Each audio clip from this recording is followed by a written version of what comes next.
Hello guys, welcome to डेवको। I hope आप सभी का प्रिपरेशन बहुत ही बढ़िया चल रहा है। आज हम लोगों का साथ है राजन कुमार। जब आप लोग उनको देख रहे हो, आपको शायद पता लग गया होगा कि शायद राजन ने आईबीपीएस पीओ या आईबीपीएस क्लर्क दोनों में से एनी कोई भी एग्जाम क्लियर किया होगा। तो आज उनका ही जर्नी के बारे में डिस्कस करेंगे। लेकिन ये जो जर्नी होगा ये बहुत दिलचस्प है। बिकॉज अगर राजन का बात बोलूं, राजन का जो जर्नी है बहुत ही अलग है। और इनका जो जर्नी है इससे बहुत बच्चे खुद को रिलेट कर पाएंगे। तो आज इस वीडियो के जरिए हम लोग राजन के साथ उनका जर्नी के बारे में डिस्कस करेंगे। क्यों, मतलब राजन का जो जर्नी है वो दूसरों से थोड़ा सा डिफरेंट है, वो राजन का मुंह से ही सुनेंगे। तो चलिए शुरू करते हैं। राजन, फर्स्ट हम लोग का डिस्कशन शुरू करने से पहले मुझे ये बताइए कैसा रहा है। सर बहुत ही अच्छा फील हो रहा है कि इतने सारे फेलियर्स देखने के बाद आज मैं उस मुकाम पे हूँ कि आपके सामने बैठकर आपको इंटरव्यू दे रहा हूँ। इसमें सर सबसे ज्यादा योगदान आपका है, क्योंकि इंटरव्यू की जो आपने तैयारी करवाई थी उस मेरा सिलेक्शन सर इंटरव्यू के दम पर ही हुआ है, क्योंकि मेंस में मेरा उतना लीड था नहीं, जिस वजह से मुझे आज आपके सामने इंटरव्यू देने का मौका मिला है सर। राजन, फर्स्ट जब आपने रिजल्ट देखा, क्योंकि इससे पहले आपने कई एग्जाम्स जहां पे सिर्फ ये लिखा होता था we are regret to inform you, we are regret to inform you. First time आपने जब देखा we are glad to inform you, yes sir. तब आपको कैसा लगा? मतलब आपका रिएक्शन कैसा था, आपका पेरेंट्स का रिएक्शन कैसा था? सर एक्चुअली में मेरा दोस्त एक फोन किया कि भाई रिजल्ट आ गया देखो। तो मैं कट ऑफ देख रहा था, तो मैं बोला कि भाई कट ऑफ बहुत हाई है, मेरा नहीं हो पाएगा। तो वो बोला कि चेक करो यार। तो मैं उसको लाइन पे होल्ड करके मैं चेक कर रहा था। तो मन ही मन में भगवान से कर रहा था कि हे भगवान सिलेक्शन हो जाए, मेरा सिलेक्शन हो जाए। तभी मैंने खोला तो वहां पे लिखा गया sir we are glad to inform you, और मुझे बैंक अलॉट हो गया। तो मैंने उसको जोर से चिल्ला करके बोला कि भाई सिलेक्शन हो गया। उसके बाद सर मैं गया, मेरी वाइफ है, मैंने उसको बताया। फिर मेरे घर के बगल में एक फंक्शन हो रहा था, मैं मम्मी के बुलाने वहां पे गया। फिर मम्मी को बुला के ले गया तो मेरी माँ रोने लगी। मैं भी सर उनके गले लगकर खूब रोया। फिर पापा मेरे स्कूल में पढ़ाते हैं, तो वहां पे जाकर के मैंने उनको लाया, और फिर सर साथ में हम लोग सेलिब्रेट किए सर। मुझे आपका जर्नी के बारे में पता है, क्योंकि यस मैं आपके साथ शायद 1 ईयर से कनेक्टेड हूँ, यस सर। LIC AA से। तो यस फर्स्ट में आपसे ही सुनना चाहूंगा, जो आपने जो अपना एकेडमिक खत्म होने के बाद जिस तरह आपने यस पढ़ाई को छोड़ के दूसरा जगह में स्विच हो गए थे, उसके यस बाद फिर आपने बैक किया, इसमें आपको फिर टाइम लगा, थोड़ा वो जर्नी के बारे में थोड़ा सा बताइए। सर 2016-17 में मेरा ग्रेजुएशन खत्म हुआ। उसके बाद सर मेरी गवर्नमेंट जॉब में उतनी रुचि नहीं थी। तो मैं किसी कारणवश, कुछ फाइनेंशियल कंडीशन और कुछ लड़कपन की वजह से मैं बाहर चला गया सर काम करने। मैं बाहर गया तो वहां पे मुझे गार्ड की नौकरी मिली सर। बाहर में एक्चुअली ये है ना कि सिंपल ग्रेजुएशन को कोई वैल्यू ही नहीं देता है, और खासकर मैं बिहार से रिलेट करता हूँ तो उसकी तो और कोई वैल्यू नहीं होता है। तो मुझे गार्ड की नौकरी मिली। तो मैंने सोचा कि जब आया हूँ तो कुछ ना कुछ तो करना पड़ेगा। मैंने गार्ड की नौकरी शुरू कर दी सर। मैं लगभग 1.5 साल गार्ड की नौकरी किया। फिर मुझे लगा कि नहीं, मैं इस काम के लिए नहीं बना हूँ। तो मैंने सोचा कि मैं फिर दूसरा काम करता हूँ। दूसरा जगह मैंने ट्राई किया, तो मुझे कहीं सफलता नहीं मिल रही थी। तो उसके बाद मैंने घर पे बात किया, तो घर का लोग बोला कि आओ तुम फिर से अपना पढ़ाई स्टार्ट करो। तो मेरी एक बड़ी बहन थी, उसकी शादी होने वाली थी, उसमें मैं घर पे आया, उसकी शादी हो गई। उसके बाद सर मैंने सोचा कि मैं कंपटीशन की ट्राई करता हूँ। ये तो कौन सा मैंने साल का बात है जब आपने सोचा कि मैं तैयारी शुरू करता हूँ? सर ये 2019 की बात है। ओके। 2019 की बात है। मैंने फर्स्ट एग्जाम दिया सर रेलवे टेक्नीशियन का। मेरा सिलेक्शन प्री में हो गया, लेकिन मेंस में मैं छट गया सर। फिर मैंने सोचा कि एसएससी सीजीएल दिया, उसमें भी मेरा प्री नहीं हो पाया। और मैंने एसबीआई क्लर्क का फर्स्ट एग्जाम सर 2020 में दिया। उसमें मैं प्री के मार्क्स से 0.25 या 0.5 कम था। तो मैं सोचा कि मैं इसको आसानी से क्रैक कर सकता हूँ। फिर तब तक लॉकडाउन आ गया। लॉकडाउन में बहुत सारी चीजें ऐसी हुई जो नहीं होनी चाहिए थी। फिर मैंने उसमें जमकर मेहनत किया। उसके बाद सर मैं बैंक में आरआरबी पीओ का मैंने फॉर्म भरा, मेरा प्री निकल गया और मेंस नहीं हो पाया। फिर उसके अगले साल होकर आरआरबी पीओ भी भरा, क्लर्क भी भरा, दोनों का प्री निकल गया। मेंस में मैं दोनों में नहीं क्वालिफाई कर पाया। फिर आईबीपीएस पीओ दिया सर, फर्स्ट बार में मेरा प्री ही क्वालिफाई नहीं हुआ, इंग्लिश का सेक्शनल रह गया था सर। फिर LIC डबल ए आया, मैंने उसको दिया, उसमें प्री भी हुआ, मेंस भी हुआ, इंटरव्यू तक मैं गया। लेकिन इंटरव्यू में मैं उतना अच्छा परफॉर्म नहीं कर पाया, जिसकी वजह से मुझे इंटरव्यू में फेलियर का सामना करना पड़ा, और LIC AOAA मेरे हाथ से निकल गया। फिर सर एसबीआई क्लर्क में भी मैं मेंस में क्वालिफाई नहीं कर सका था। तब मेरे सामने आरआरबी पीओ था, और साथ ही साथ मेरी कलर की एज भी खत्म हो चुकी थी सर। तो मन में ये भी टेंशन था कि अगर पीओ में नहीं हुआ तो मैं क्या करूंगा। तब मैंने RRBPO का भरा, प्री हो गया, मेंस हो गया, इंटरव्यू में मैं देने गया सर। आपने इंटरव्यू की तैयारी करवाई थी, कॉन्फिडेंट था मैं लेकर के, लेकिन सर LIC AAA का इंटरव्यू का फेल्योर मुझे कहीं ना कहीं डरा रहा था। तो मैं गया, लेकिन कॉन्फिडेंटली सब कुछ मैंने किया। मुझे उसमें 75 मार्क्स मिले और मैं रिजर्व लिस्ट में रखा गया। 0.17 से मैं रिजर्व लिस्ट में था, लेकिन फिर भी मन में कहीं ना कहीं टीस थी कि फाइनल सिलेक्शन नहीं हो पाया है। फिर IBPS PO का प्री दिया था, वो क्वालिफाई हो गया था। मेंस दिया था, वो भी क्वालिफाई हो गया। और IBPS PO का तैयारी अपने करवाई इंटरव्यू का, और सर मुझे मात्र 7 मार्क्स की लीड मिली थी IBPS PO मेंस में। मैं सोच रहा था कि नहीं नहीं हो पाएगा ये भी। मैं इस साल RRBPO का फिर तैयारी करना चाहता था, लेकिन इंटरव्यू में मुझे 83 मार्क्स मिले और मेरा सिलेक्शन हो गया। मतलब आप 2019 से लगे रहे। Yes sir. 2019 से आप लगे रहे, आपने एसएससी में फेल किया, आपने आरआर एनटीपीसी में आपने फेल किया, यस सर। आपने होमगार्ड का जॉब किया। Yes sir.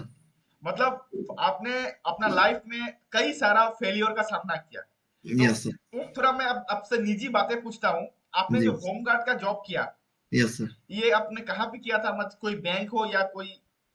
Sir Kochi metro rail limited है हाँ हाँ हाँ केरला में, वहां हाँ पे सर मैंने किया था। उसके अलावा सर ये कोपिको चॉकलेट जो बनता है, उसकी एक कंपनी हैदराबाद में है, हाँ। तो वहीं पे सर मैंने इनविस्को कंपनी है, वहां पे मैंने किया था। लेकिन सर फिर मैं वापस आ गया कि नहीं मुझे तो पढ़ना है। आज आप जो आपने जो डिसीजंस लिया था खुद को यस लेके कि अब मुझे ये जॉब छोड़ना है, मुझे खुद के लिए कुछ करना है, यस सर। आज आपको कैसा लग रहा सर ये सोच के बहुत प्राउड फील होता है कि मैं जिस चीज के लिए नहीं बना था उस चीज को मैंने क्विट किया, और जिस चीज के लिए मुझे कुछ करना था उसमें मैं लगा रहा सर। बहुत बार ऐसे मौके आए कि मुझे लगा कि नहीं हो पाएगा, मैं छोड़ दूं, फिर प्राइवेट ही कोई काम करूं। लेकिन मेरे माँ पापा ने मुझे बहुत मोटिवेट किया कि नहीं तुम करो, जब तक उम्र है, बचा है, करो तुम।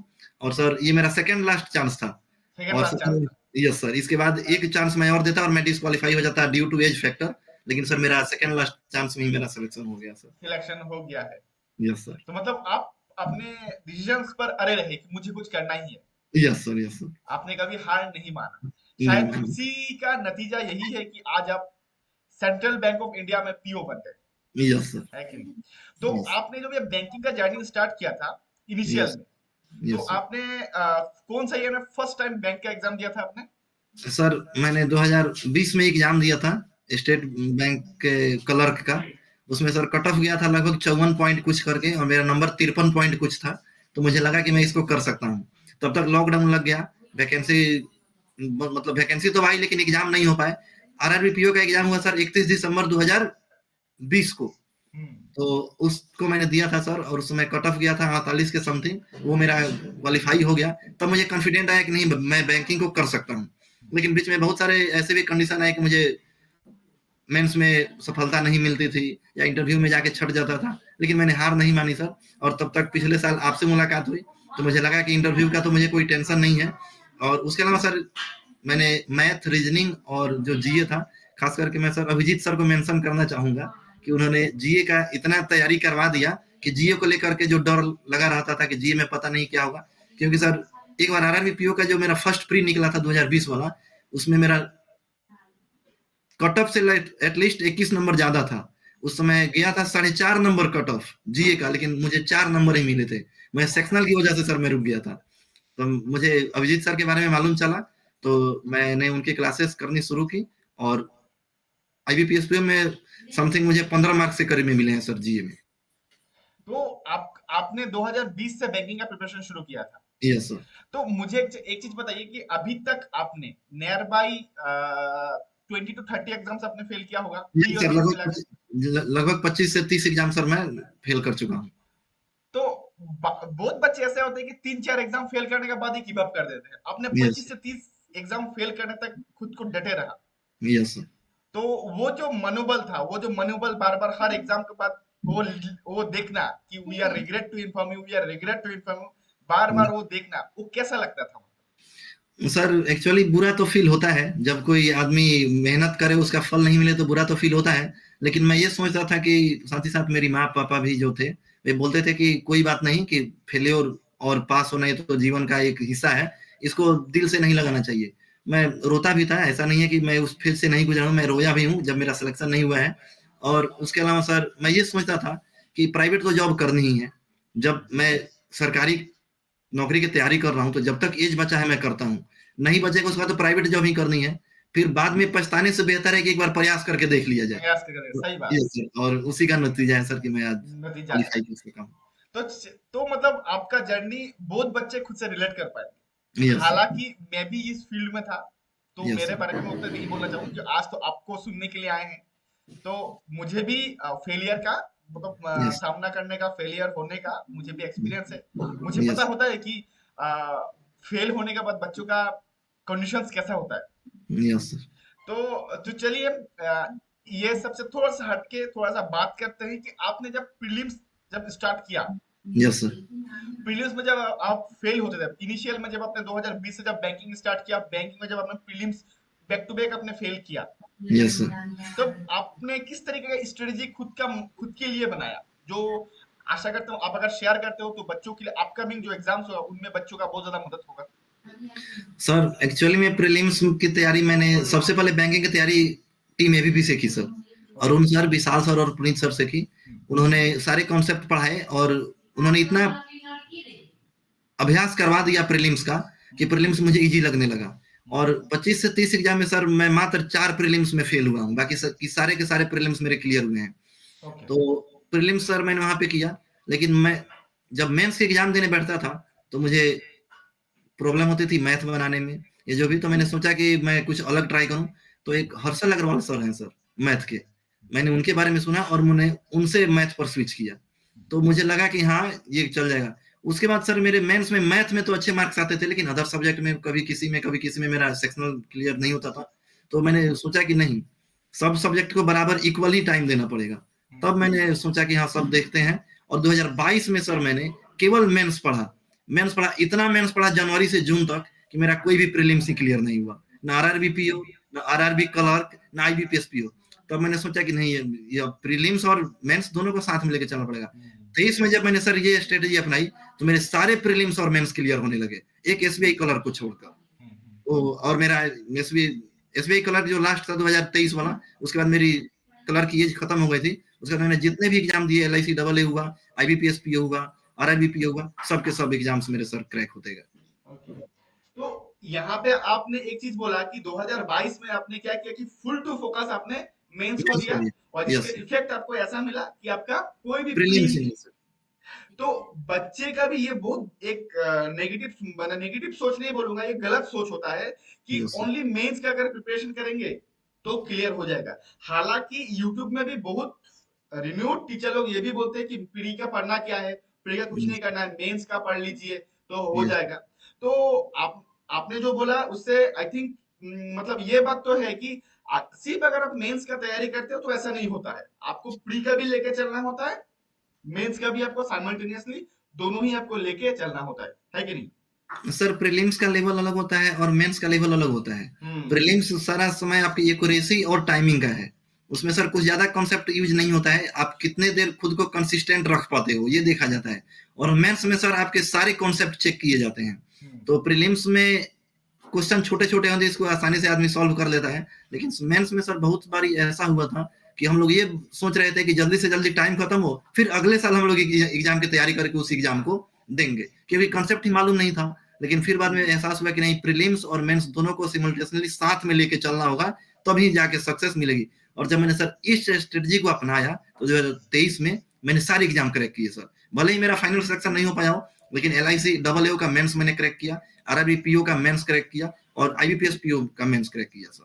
Okay, okay. तो मतलब आप बच्चों को यही बोलना चाहोगे कि सिर्फ एक एग्जाम में, एक मेंस में ही फोकस नहीं करना है, प्री को भी लेके चलना है, उसके साथ साथ मेंस को भी लेके चलना है कि यस सर, नहीं? प्रीलिम्स और मेंस दोनों को एक साथ तैयारी करके चलना है सर। हाँ।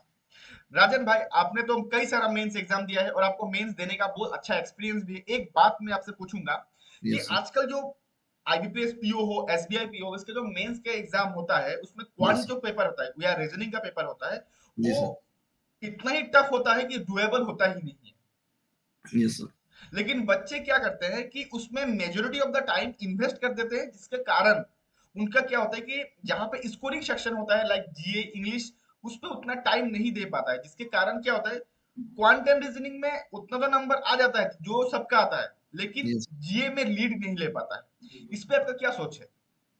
सर कंपोजिट टाइम बस एक आरआरबी पीओ या क्लर्क में होता है, जिसमें एक कंपोजिट टाइम में आपको सारे सब्जेक्ट करने होते हैं। लेकिन एसबीआई हो गया या आईबीपीएस हो गया, उसमें सर आपको हर सब्जेक्ट के अलग अलग सेक्शन वाइज टाइमिंग होते हैं। तो आरआरबी पीओ में सर मैंने ये किया था कि मुझे ये पता था कि क्वेश्चन जब बनते जाएंगे तो मन में लालच आ जाता है, लेकिन सबका सेक्शनल का भी ध्यान रखना होता है। तो मैंने सर समय बांट दिया था कि 35 मिनट मैथ, 35 मिनट रीजनिंग और बाकी 30 मिनट हिंदी और बाकी जीए और कंप्यूटर।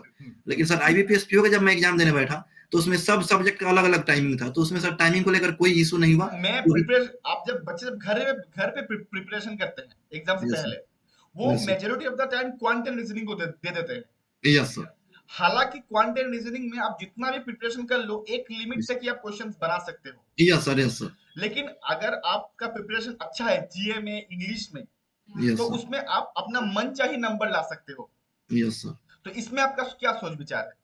सर मेंस में बात ये है कि मैथ और रीजनिंग हम लोग कितना भी पढ़ के चले जाएं, वहां पे प्रेशर इतना होता है कि आते हुए क्वेश्चन भी हम लोग को छोड़ना पड़ता है, क्योंकि कभी आंसर डिफरेंट आता है, कभी आंसर डिफरेंट आता है। तो स्ट्रेटजी ये रहती है सर कि हम सब सब्जेक्ट पर इक्वल पढ़ें। ऐसा नहीं कि किसी सब्जेक्ट में हम कम समय दें और किसी में ज्यादा दें, ताकि अगर एक सब्जेक्ट में हम फंबल करते हैं तो बाकी वाला मेरा मेकअप कर ले। तो सब सब्जेक्ट सर मैंने इक्वली पढ़ना स्टार्ट किया, और मेरे आईबीपीएस पीओ हो या आरआरबी पीओ हो सर, दोनों में हर सब्जेक्ट में कुछ 2-4 का अंतर छोड़ के बाकी सारे मार्क्स सेम है सर मेरे। ओके, सही बात। मतलब आपका प्रिपरेशन जो है वो आपने बैलेंस कर आपने एक बैलेंस करके लेके जाने की कोशिश किया है आपने। सर बात यह है कि मुझे कोई गाइड करने वाला नहीं था। ओके। बैंकिंग में मैंने जो भी कुछ भी सीखा अपनी गलतियों से सीखा, और मुझे एहसास हुआ कि मैं किन गलतियों से क्या सीखा हूँ। और बाद में सर मैंने अपने वर्क लाइफ को और जो भी लोड होता था, जैसे फैमिली का हो गया या मैं पार्ट टाइम जॉब भी करता था प्रिपरेशन के साथ साथ, उसका प्रेशर हो गया, सबको झेलना एक साथ सीखा। और ये सीखा कि कभी भी गिव अप नहीं करना है, चाहे कितने भी फेलियर्स हो, एक ना एक दिन अगर आप में कंसिस्टेंसी है तो आपको सक्सेस मिलेगी सर। सक्सेस मिले, जरूर जरूर जरूर। राजन भाई, मुझे और एक चीज बताइए कि यस सर। ये जो अभी मतलब यूट्यूब में जो है, अभी क्या होता है कि मैक्सिमम लोग पेड कोर्स प्रेफर करते हैं। Yes sir. तो आपने अभी तक ये बोला है कि मैंने जो सीखा यूट्यूब से ही सीखा है। Yes sir. थ्रू यूट्यूब जो टीचर लोग, आपने जो टीचरों का नाम लिया है, लाइक यस सर। एबीपी हो गया, हर्षल अग्रवाल सर का हो गया, या अभिजीत सर का हो गया, यस सर। तो आपने उन लोगों का पेड कोर्स लिया था, या उन लोगों का मतलब जो यूट्यूब में वो लोग पढ़ाते हैं वही आपने नहीं किया था? सर एक्चुअली में मैंने कभी पेड कोर्स नहीं लिया था, मैंने एक दोस्त से शेयर किया था और उसने मुझे फ्री ऑफ कॉस्ट सर दिया था। मैं उसका भी थैंक्स कहना चाहूंगा कि, और उसी के दिए हुए कोर्स के माध्यम से सर मैंने मैथ पढ़ा।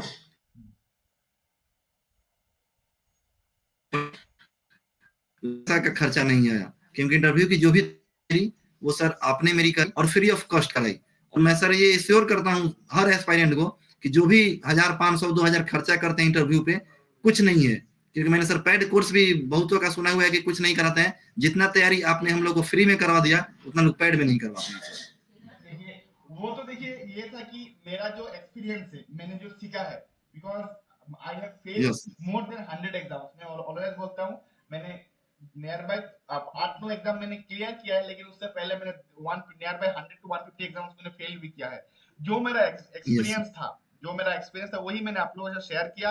आशा करता हूँ यस। वो जो एक्सपीरियंस मेरा जो था वो आप लोगों को बेनिफिट कुछ ना कुछ मिला। तो वही है। Yes sir. तो मतलब सिंपल सा कहना यह है कि पेड कोर्स का चक्कर में अगर ना जाके बच्चे लोग अगर डेडिकेटेडली यूट्यूब से पढ़ना चाहे तो वो फ्री ऑफ कॉस्ट पढ़ सकते हैं, लेकिन थोड़ा तो मेहनत करना पड़ेगा, है कि नहीं? यस सर, अगर कंसेप्ट क्लियर हो तो आपको पेड कोर्स की कोई जरूरत नहीं है। आप आराम से किसी भी टीचर को फॉलो करके, उनके प्रैक्टिस कराने वाला जो सेशन होता है उसको फॉलो करके आप सक्सेस पा सकते हैं सर। Okay okay. तो राजन, सर मैं 2023 हाँ, बोलिए बोलिए। 2023 में सर मैंने एक भी पेड कोर्स नहीं लिया था। 2023 में मैंने जो भी किया यूट्यूब से किया, चाहे वो फिर जीए हो या मैथ हो या रीजनिंग हो, क्योंकि सर 2022 में मैं मेंस इतना ना पढ़ लिया था कि मेरे सारे कॉन्सेप्ट क्लियर हो गए थे सर। तो मुझे एक चीज बताइए, जैसे आपने इनिशियली मेंशन किया था कि आप मैरिड हो, यस सर। तो आप एक मैरिड हो, उसके बाद आपने अपना प्रिपरेशन को कंटिन्यू किया, तो मुश्किलों का सामना हुआ कि नहीं हुआ? सर होता था बहुत सारा, जैसे कि पहले मेरी फैमिली थी तो उनको मैं समय अगर नहीं देता था तो कोई इशू नहीं होता था, लेकिन फिर कभी वाइफ के घर से कॉल आने लगा या किसी, तो उनको समय देना पड़ता था। तो उतना इशू नहीं हुआ, क्योंकि वो लोग भी समझते थे कि हाँ, अभी जो मैं हूँ प्रिपरेशन कर रहा हूँ, तो वो लोग, उन लोग का भी कोई ज्यादा ये मेरे पर प्रेशर नहीं रहता था कि ये कीजिए वो कीजिए। लेकिन आज सर मैंने उनको कॉल करके बताया कि मेरी जॉब लग गई है, तो सर शायद मेरी फैमिली जितना ही खुश वो लोग भी थे। वो लोग भी थे। तो आप जो यस, लोग मतलब मान लीजिए वर्किंग है, आप वर्किंग भी थे, मैरिड भी थे, तो जो लोग मान यस लीजिए सर। ओनली वर्किंग है, या जो लोग या मैरिड होके भी प्रिपरेशन का तैयारी कर रहे हैं आपके जैसे, उन लोगों को आप क्या कहना चाहोगे? सर मैं बस एक शब्द कहना चाहता हूँ कि एक बर्बाद जिंदगी को हाँ। आज सक्सेस होते हुए आप देख रहे हैं, उसमें कई सारे लोगों का योगदान है। कुछ खुद मेरी कंसिस्टेंसी का, कुछ मेरे टीचर्स जिनसे मैंने मैथ रीजनिंग पढ़ा, कुछ मेरे माँ पापा, और खास करके सर आपका, कि अगर आप कुछ करना चाहें तो सारी चीजें आपको सपोर्ट करने लगेंगे। आपको कोई रोकेगा नहीं कि नहीं तुम ये क्यों कर रहे हो या कैसे कर रहे हो। राजन, और एक बात बताइए कि आज जब आपका रिजल्ट निकला उसके बाद वो जो लोग कल आपको क्रिटिसाइज कर रहे थे, उन लोगों का कॉल आया कि नहीं आया? नहीं सर, मैंने उन लोगों से बात नहीं किया, लेकिन कुछ बधाई कुछ देने लोगों के को लिए मैंने आए कि नहीं आए, पहले ये बताइए। कुछ लोगों को मैंने इन्फॉर्म किया, तो उनका हाँ। रिएक्शन सर कुछ अजीब था। तो मुझे देख के जला कि अच्छा नहीं लगा जला कि उन लोगों का, पहले ये बताइए। यस, यस सर, वो तो जला होगा। तो कैसा लगा सोचिए, तो कल वो लोग गाली दे रहा था आपको, आपको मान लीजिए कुछ नेगेटिव बोल रहा था, आपको मतलब डाउन दिखाने का कोशिश कर रहा था, आज वो लोग मतलब आपको तारीफ कर रहा है, या आप जब बोल रहे हो कि मेरा मैं पीओ बन गया हूं, तब मतलब उन लोगों का कैसा लगता है, मतलब बोल के बोलिए तो। सर अच्छा लगता है कि हाँ चलिए, जो लोग मेरे, जिनके जुबान से मेरे लिए शिकायतें निकलती थी, आज वो भी मेरी प्रशंसा कर रहे हैं, सर ये सुन के अच्छा लगता है। तो राजन, तो लास्ट आपसे और एक सवाल करूंगा, उसके बाद ये सेशंस को वाइंड अप करूंगा। Yes sir. जो बच्चे लोग अभी अपकमिंग एग्जाम्स के, जो नए बच्चे टोटली फ्रेश है, या यस सर। मान लीजिए जो बच्चे लोग 2-3 साल 4 साल से प्रिपेयर कर रहे हैं, फेल कर रहे हैं, या जो बच्चे का यस मान सर। लीजिए आज एग्जाम मतलब क्लियर नहीं हुआ है, yes sir. As a whole अगर आप बोलना चाहोगे उन सभी बच्चों के लिए, नए यस हो सर। पुराने हो, तो आप क्या बोलोगे? सर मैं उनसे ये कहना चाहूंगा कि पढ़ा हुआ कभी भी व्यर्थ नहीं जाता। आज एक एग्जाम निकलने से आपकी लाइफ खत्म नहीं हो जाती, आगे भी बहुत सारे एग्जाम्स हैं। आपकी कंसिस्टेंसी और आपका जो गिव अप नहीं करने का जो एटीट्यूड हो, उसको आप कंटिन्यू करें, ताकि आगे आप सक्सेस हो और अपने ड्रीम्स को पूरा करें। चलिए राजन, आपका जो कीमती समय मुझे देने के लिए धन्यवाद। आशा करता हूँ आपने जो अपना कीमती समय दिया, और ये जब वीडियो यूट्यूब पे जाएगा, जो जो भी बच्चे लोग ये वीडियो को देखेंगे, आशा करता हूँ आपसे या आपका एक्सपीरियंस से या आपका जो कहानी है, जो फेलियर का, फेलियर टू सक्सेस, जो आप होम गार्ड के नौकरी से आज पीओ बन चुके हैं, तो इससे बहुत कुछ यस सर। सीख पाएंगे। जो यस सर। लोग लाइफ में एक्सक्यूज ही देते हैं, उनको भी आज सीख मिलेगा कि सिर्फ एक्सक्यूज से कुछ नहीं बनता लाइफ। अगर आप कुछ करना चाहोगे तो आपको तो मेहनत करना पड़ेगा, है कि नहीं रजत? यस सर, अगर कुछ करने की जिद ठान ली जाए तो वो पूरा होता है सर। होता है कि नहीं? चलिए इसी के यस सर। साथ आज का सेशंस को यहीं पे वाइंड अप करते हैं। लास्ट जाने से पहले राजन, आ, मैं आपसे रिक्वेस्ट जरूर करूंगा कि उन टीचरों का नाम जरूर यहाँ पे मेंशन कर सकते हैं, कि जिन लोगों का मतलब आपका लाइफ में कंट्रीब्यूशन बहुत ज्यादा है इन सक्सेस में। सर मैं सबसे पहले अभिजीत सर को थैंक्स कहना चाहूंगा कि उन्होंने मेरे लिए जीए को इतना इजी बना दिया कि मुझे जीए की टेंशन खत्म हो गई। उसके बाद सर पुनीत सर, जिन्होंने रीजनिंग का इतना कॉन्सेप्ट दे दिया कि रीजनिंग में भी मुझे कोई टेंशन नहीं होती थी। उसके बाद सर अरुण सर, जो मैथ पढ़ाते हैं। उसके अलावा सर हर्षल अग्रवाल सर हैं, जिन्होंने मैथ को इतना इजी कर दिया कि मैथ की कोई टेंशन ही नहीं होती थी, चाहे वो मेंस हो या प्रीलिम्स हो।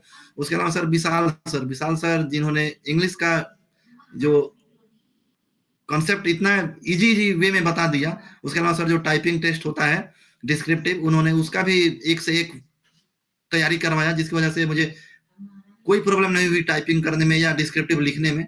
और खास करके सर आपका, कि आपने इंटरव्यू में मुझे इतना कॉन्फिडेंट किया कि LIC में फेल होकर मैं RRBPO और IBPS में 75+ मार्क्स दोनों में लाने में मैं सफल रहा सर।